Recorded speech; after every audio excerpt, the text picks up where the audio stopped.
போகும் இடம் வெகு தூரம் இல்லை. வாழை அப்புறம் கொட்டுக்காளி இந்த 2 படம் கூட தான் இந்த படம் வந்தது.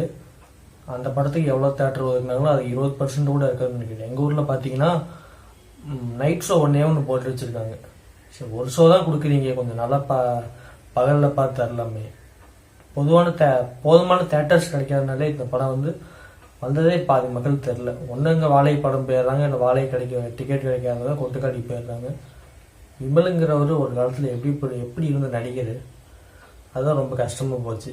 இந்த மனுஷனுக்கு இப்படி என்னன்னு அவர் ஆக்சுவலாக பார்த்தீங்கன்னா இந்த படம் நல்ல படம் தான். நல்ல படம் கொடுத்துமே தப்பான டேட்டில் வந்துருச்சோன்னு தோணும். ஏன்னா விமலோட மார்க்கெட் அப்போ இருந்த மாதிரி இல்லை. ஸோ அதனால் வெற்றி படங்கள் கொடுக்கலன்னா ஆடியன்ஸ் சீக்கிரம் மறந்து போயிடுறாங்க. ஒரு எவ்வளோ பெரிய நடிகராக இருந்துச்சு, அதுதான் உண்மை. இப்போது இவர் நல்ல படம் கொடுத்துமே அது ஆடியன்ஸ் பெருசாக கண்டுக்கல. அதுதான் என்னடா படம் அப்படின்லாம் கேட்டிங்கன்னா, ஸ்லோவாக படம் ஸ்டார்ட் ஆகுது, போக போக ஒரு பிக்கப் எடுத்து படத்தோட எண்டிங் வரைக்குமே எனக்கு இன்ட்ரெஸ்டாகவே ஒரு படம் பார்த்த ஃபீல். அதுதான் இன்னும் ஒரு நல்ல படம் தான் கொடுத்துருக்காரு. சரி, இது போக போக ஸ்க்ரீன்ஸ் இன்க்ரீஸ் பண்ணுவாங்க, ஏதோ ஆடியன்ஸ் சப்போர்ட் பண்ணதானே பண்ணுவாங்க. நல்ல படம் ஏன் இப்படி ஆடியன்ஸ் எதுவும் சப்போர்ட் தரல, கண்டுக்கலன்னு தெரில.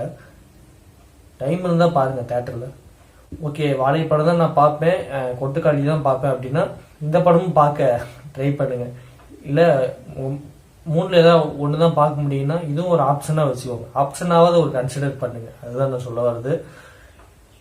அவர் விமல் தெய்வ மச்சான் அப்படிங்கிற ஒரு படமும் நல்ல படமும் கொடுத்தார். அந்த படமும் பெருசாக ரெக்கக்னைஸ் பண்ணல, கண்டுக்கல. அதுவுமே ஒரு நல்ல படம் தான்.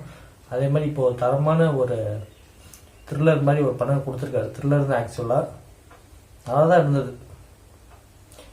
100க்கு ஒரு 75 மார்க்ஸ் தரலாம். கூட கருணாஸ் நடிச்சிருப்பாரு. ஐயோப்பா, அவரே ரொம்ப நாள் கழிச்சு ஒரு நல்ல படத்தில் நல்ல ஆக்டிங் பண்ணி நான் பார்த்துருக்கேன். கருணாஸ் அவருக்கு வாழ்த்துக்கள். விமலும் இன்னும் இந்த நடிப்பு வெறி ரத்தத்தில் ஓடிட்டு தான் இருக்காரு. அவர் ரொம்ப நல்லாவே பண்ணியிருக்காரு.